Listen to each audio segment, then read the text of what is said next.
very good afternoon to the respected faculty and my dear friends. I welcome you all to the alumni meet of the seventh semester. We usually have this alumni meet to have an interaction with our recent and old alumni to gain their experience and unique insights from their experience in the industry and the work environment. So before we continue, I'd like uh, Dr. S.K. Pandey to say a few words. Hey, thanks to all of you. First of all, I would like to thanks Palak. Palak, good to see you. I was thinking maybe Palak has continued 5-year program. Just now last year you graduated and again you are with us. Hey, but thanks for coming and sharing your thoughts with us. Hey, hey, if you ask me, always this event is very close to me, and Javed sir knows long back we started. We have a good discussion, and we feel that the best way to interact with the alumni to not to wait for alumni meet because that is difficult to organize, rather than one or two alumni, those who are available, immediate pass out people, if they will come and discuss with you, it would be better. And one important thing what I realized, recent pass out alumni when come and discuss, students are able to connect more because they are just pass out, they just change their role, I can say, means they join industry or completed higher education, and our current students are planning to do that, so they are the right people to give the inputs, share their experience and add more value. So that way this event is very important, and I feel that have a lot of value. And thanks to Javed sir, I think every time, whether it's this situation online or maybe when we are in campus also face to face, I think he's very active in that. So thanks to Javed sir and all the student team, those who are behind this. And once again, I will not take much time. I think it's more students events and Palak. So Palak, thanks for you for coming, and we will be in touch. Okay. So now it's you, Javed sir. Please take over. I have to just sorry as one meeting, so I have to leave. So I will leave the meeting room. Okay. Thank you, sir. Thank you. So moving ahead to introducing our speaker, Palak. She's one of our most prolific and well-known seniors who recently became an alumni. She graduated in the batch of 2020. As we all, at least the CS computer science students would know, she had been a very active student and a very positive figure in leading and managing most of our events, everything from Technoanza to IEEE Day.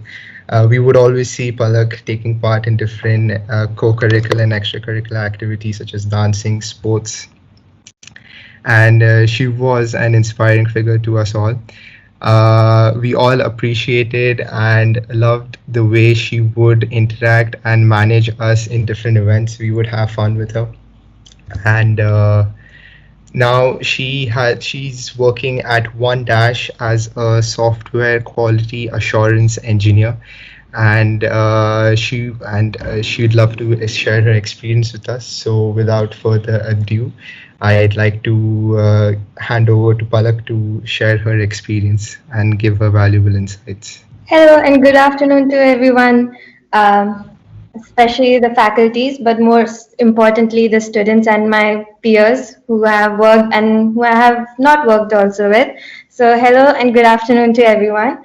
My name is Palak, and last year I was a student of my Dubai, but this academic year we have graduated, so now I'm an alumni. But it's nice to see and hear from all of you. So without further ado, let me start my introduction. So I got this opportunity from the internship, the 6 months internship that we had, which is your last sem coursework. Either you do your internship or your project. So through that internship, I have been, continuing further. And now I have a full-time job in OneDash. So what I am basically, I am a software quality assurance engineer there, and it's a relatively new thing to do. I mean, for me at least, because not many people, or even for me, like I did not know anything about it. So when I joined, I had no idea what it is or what the work is like. But as I stayed and then learned a lot of things from my seniors and my peers over there, I got to know about this field and how valuable this field is when it comes to IT, because making is one thing, whereas making and then breaking and then again making things is another thing. So this is one thing that I've learned from working as a quality assurance engineer. So I'll be sharing my screen now, and I think I can start off with my presentation now. So is my screen visible? Yes. Okay. So to start off, OneDash is basically a project under the Raycom group, which has tie-ups with Wexprotech, which basically provides facilities such as for e-commerce applications and other activities. So under this group, now OneDash and MyStreet are the two projects that we are currently working on, which are closely related to each other. So OneDash is a platform which helps monetize videos. So let's say you have a normal video which you would use to market your products, but there is a gap when it comes to sharing that product with your customers. So OneDash is a platform which allows you to directly sell those products off your video. So you would have to just click on that product on the video, and you can from there itself purchase the product. So that's what OneDash is all about. And then the other part of it is MyStreet. Now, MyStreet is a platform which allows, it's a relatively new thing that we started off this year. It allows independent retailers and shopkeepers to sell off their products. Now, the thing with the pandemic, what we have realized is being only there as a physical entity is it's not going to work out in today's growing world. We need to take help from the what we have around and even the IT infrastructure. So for those reasons, what MyStreet does is it connects the shopkeepers and the retailers with an app and then allows them to sell their products within wider market. It can be from across the globe, where once if they as a physical commodity they would be only selling to the community. Now they can sell it off to a wider range. So that's what MyStreet is all about. So these are the two platforms that we are currently working on. So I started off working as OneDash, but as the months have passed on, and since we have fast-tracked the development with MyStreet, because OneDash is kind of well established already, so I have started my testing into the MyStreet platform. So let's say the basic idea, like what does a quality assurance engineer do? Now, quality assurance in its name itself tells that we ensure the quality, whether the app or the platform it's a quality product or not. Now, let's say you have any device or anything, unless it goes, now let's say your basic phone, it goes through a series of tests before it comes to your hand, whereas the tests would have been automated testing or manual testing, black box testing. There are so many tests that it goes through just so that you get it in your hands. So in all these aspects, when it comes to any product, the main goal is always end user satisfaction. Now it can be, let's say for your example, a normal app such as Instagram. So why do they keep on, making so many changes or, bringing out new changes or new features and all? It's just so that they can keep a grasp on their users and, bring out the best they can provide to the users. So it's always about end user satisfaction in the field of in any commercial field. So as a quality assurance engineer, what we do is like we step into the role of an end user and then test out all the whole scenario or the whole user flow or the aspects of the platform. Now, let's say to basically tell what it is, let's say you have to buy fruits from the market. So now there are two ways you can do that. One is you go to the shop, okay, you buy the fruit, you get the price tag on it, you come to the cashier, you pay for it. That's one user flow. The other user flow would be you go to the shop, you go to a person which gives you a serial number. Based on that serial number, you go to the price tag person who gives the price tag based on the serial number you have. Let's say your roll number is 1, so the person with the first roll number will go first, then 2, and then 3, and based on that you will get your price tags. And then finally, when you get the price tags, you will go to the cashier and check out. Now, in both these user flows, you are getting your product, but the second one is a more time consuming one, and not only time consuming, it's going to create a chaos. So in those ways, that's where the QA steps in and tells that okay, it does work, but the user flow is not quite there, so we fail the scenario, and we tell the developers that we need to think of something different. So that's basic things that what a QA does. Now the main now what makes it unique is that you need to have an eye for, you need to be very detailed and very precise in what we are reporting and what we are trying to tell or convey to the developers, because there's one thing you can say that this flow does not work, but detailing it and telling that why exactly it does not work is another thing. So the task for a QA would be we focus more from the customer perspective rather than a company perspective. Like the higher end, the higher, what you can say, the management, they would have certain ideas that they want to deploy onto the platform. But unless it's completely like it's easy for the users, we cannot provide that application into the hands of users. So thus we have to think from a customer perspective and test it out thoroughly. So our main task would be, running various tests on the finished products, and then if in case there's something that's breaking the flow or anything, we need to find what exactly is it which is causing the issue.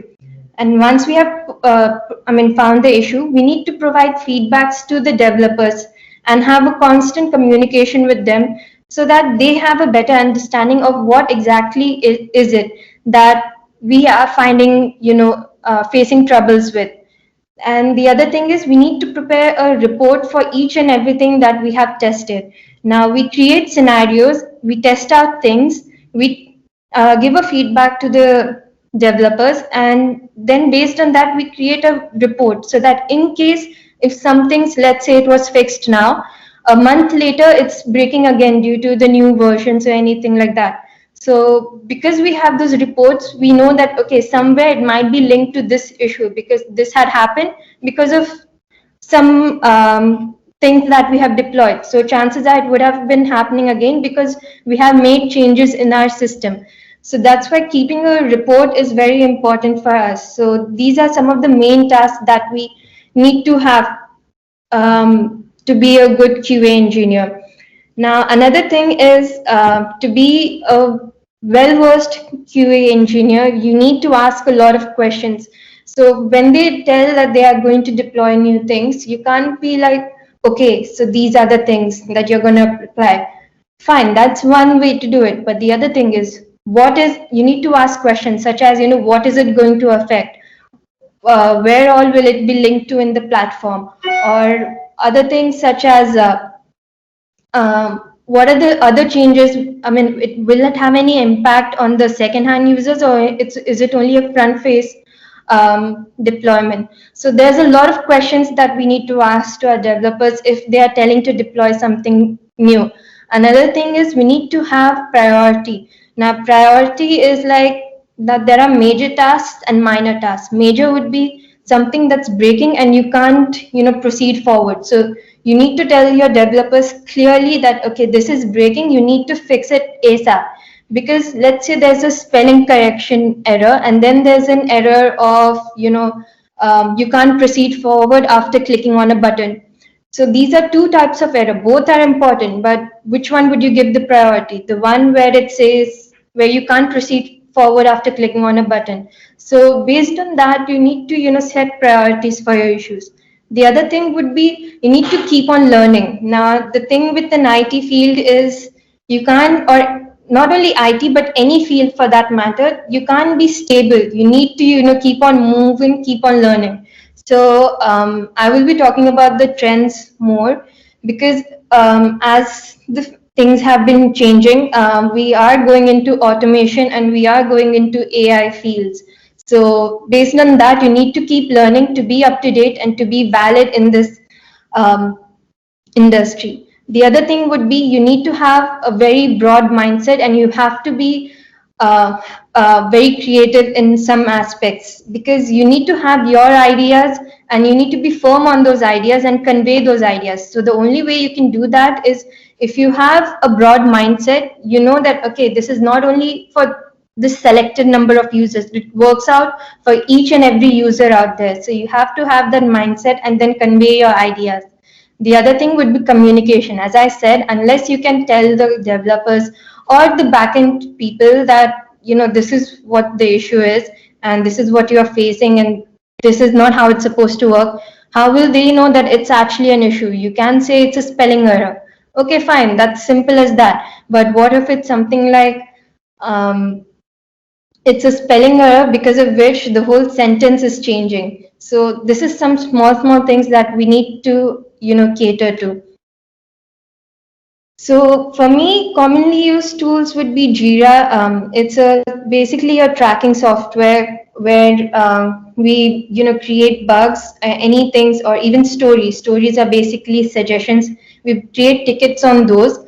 So based on that, we have a clear communication with our developers and the other team members, even the designers, as to what exactly is it that's going on in our project. So we have different. I think you might know about Kanban board. It's basically step by step integration of the whole process. So we have the to do, the in progress, the ready for testing, done. So it's all integrated into steps. So based on what has been done with respect to that particular ticket, we move it to that particular step. Another thing is the backlog, as I said about the priorities. So the ones which are at the top of the list are given most priority compared to the ones which are situated below the list. So we have to update it almost regularly. So and another tool that I commonly use is Slack. Like you have WhatsApp. Slack is basically the WhatsApp for most of the companies out there. So that's about it as the tools that I use, and also obviously MS Excel for creating logs and all those things. So now current and future market trends. So as I said that you can't be stable when it comes to um, any industry, so you have to keep on upgrading yourself. So the current thing is that everyone is moving into automation testing. So automation testing is basically you write down your scenarios based on any of your preferred programming language. It mostly is Java and JavaScript. So you have those, you create your scenarios, and it's an automated testing. So let's say for sign up, you'll create the scenario of sign up, and you'll have those, you write your um, the test cases according to it, and then you'll test it out on the actual device. Now the other thing is that because of the advancements in the field of AI and machine learning, what's happening now is we are mixed. There's a mix of AI with automation testing, which is currently being deployed right now. So you can expect that in give it about maybe max 5 years, you can see fully AI testing. Like right now, it's a mix of the automation and AI. soon you may have only AI testing. But in all this, even if all this is there, you will still find at least one or two manual testers, because our technologies are not that advanced. They might be able to find faults, but we still have scope that you may find a few manual testers. So it's not totally eradicated, but um, it will just reduce. That's the things that's going to happen in future. So uh, I would say that quality assurance engineering would be relatively a very good field for those who want to get into developing and all those things, because many people use QA as a stepping stone towards their web development and all those kind of career prospects, because they know, because you start off with fixing something that's broken, and then you go on to creating things from scratch, so you have that kind of experience. So as I've seen, there are many people who have gone into QA and then gone into web development and all those things.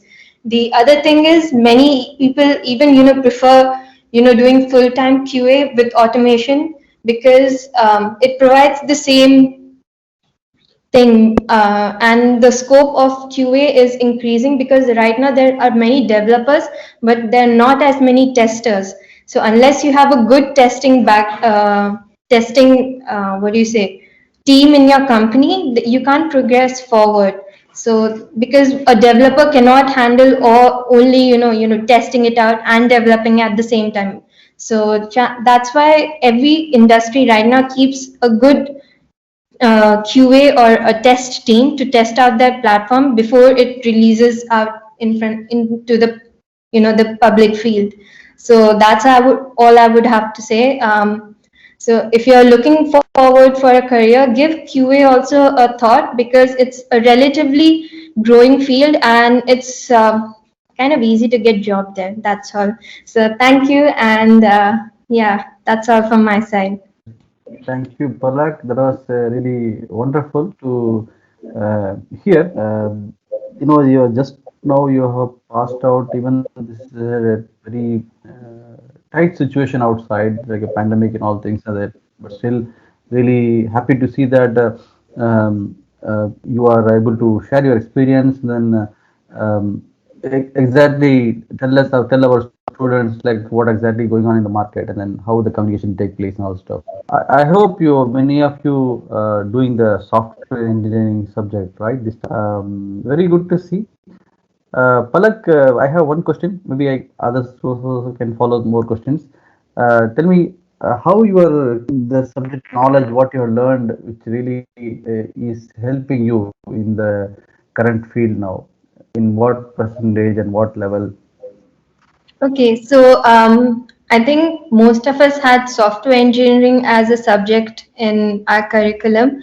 So that has actually helped me. Like when I was learning, I never thought that I would use those concepts. But now that I've come into, doing this particular job, I've realized that the importance of, having that subject, because they're so, like, usually when they say A/B testing, or, the agile framework, or, waterfall framework, I can relate to those, because I know what are the steps to be followed, because we had that subject. So that's one thing that I would say. The other thing would be it whatever you have learned, somewhere or the other, it comes back that you have to utilize it. Now, we had BI and data. I took database, so for me, it was easier for me to grasp on the when it comes to creating reports and setting logs and everything, because I had learned that from what I've been taught. So I used to do that, so it was easy for me to grasp on things.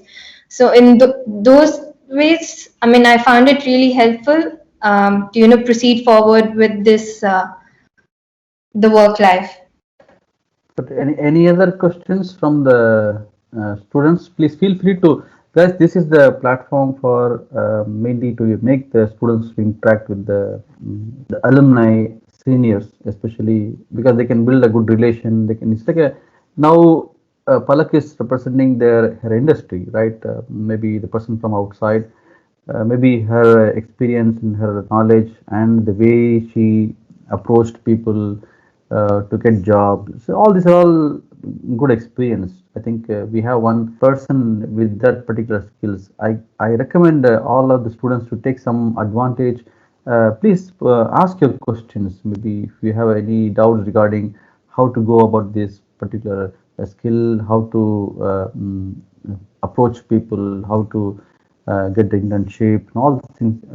Please feel free to question and then get your questions solved. So that is the way you can interact. This is the event purely for the students, the final year especially, because this semester they're going out for the internship, right? Maybe the full-time internship. There, some people go for the project, but it is mandatory to know how to go about this in the industry, right? They have a lot of formality. Just many of the times, it is not like our university campus. The workplace environment is totally different. So probably Palak can give you a better idea about how the workplace environment and what their expectation, etc., etc. So I recommend all the students to please feel free to interact with Palak. Yeah, please. Hi Palak, this is Adnan. So I wanted to know about the interview process for this specific quality assurance, internship you did. Okay, so to start off, my interview went pretty well. I when I got the call for it, it was actually a third party call. Like I went to another, let's say, interview, and they had recommended me. They did not find me suitable for the job that they had, but they had recommended me into the office for OneDash.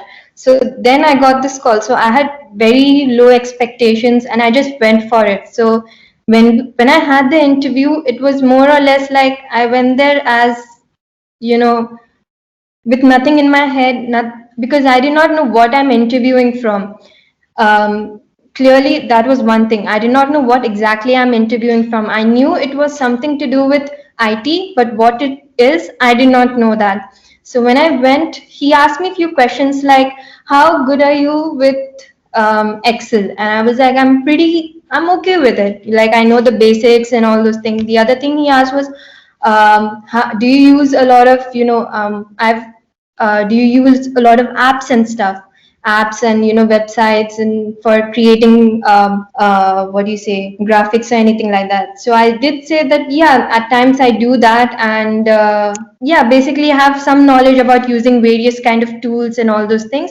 And I'm not there were some things he asked. He didn't ask me a lot of technical questions. He basically asked me how's my knowledge when it comes to using things and working around with it, and details and all those things. So based on that, and I answered them accordingly. So once that was done, he was like, all right, and then that was it. So it really depends for company to company based on their requirement, because that time they were looking for an intern. So based on that, they asked questions. So you guys do not have to panic when it comes to internship interviews. Just go for it, have a clear head, go for it. You getting it, not getting it is another thing, but just give it a try, because what happens is the ones which are the least expected, those are the ones from where you'll get the calls. All right, thank you. Guys, you can unmute yourself and then you can ask. So I actually had a question. Palak, as you mentioned, the quality assurance role would be greatly affected by the artificial intelligence and machine learning development in a few years. So do you plan to transition to anything else, any other role, or would you plan to stick to this? So because I started working as QA, I realized, I mean, like there were few things that I was unsure about, like what I would want to proceed with. But because I've been working as a QA, I've realized there are other fields also, view of other fields around me. Because as I've been working, I've been closely working with the UX, with our designing team. So I'm mostly interested to go into UI UX. So after this QA, I would be taking up that field. I'm preparing my studies according to that and taking up courses so as to gain knowledge. And wherever needed, I do take help from the design team that's currently there, because it's the best way that I can get guidance. So yeah, so I think QA is not a bad field. It's just that I feel that I think I can do better when it comes to designing and actually showing the flows or the ideas. So I feel that I would be going into UI UX. Yeah, but if in future I ever get the role of a QA, I wouldn't hesitate to take it. So now coming to one of like the main questions, which I think everyone would want to know, is OneDash providing internships? So the thing is, if I go for my higher education, there will be a role empty. I mean, there will be a vacancy. So fingers crossed, and hopefully one of you join the team. Cool. Thank you. Well, I'd like to thank first Pandisa for joining us, and second Palak for sharing such an insightful and wonderful presentation with us. It really enlightened all of us into the quality assurance field. It was really nice talking to you after so long. Thank you so much for being a part of this alumni meet today. Look forward to being in touch with you. Give it off. Pass on to sir. Once again, thank you, Palak. Thanks for, I know you have a today is a working day, but still you have taken time to address our students. Really happy to have you. Wonderful. I hope you will see many more success in your work and your career. We wish you very all the best. Thank you. Thank you for joining us. Thank you everyone for having me, and thank you Danielle for coordinating with me all this time, and thank you sir for inviting me.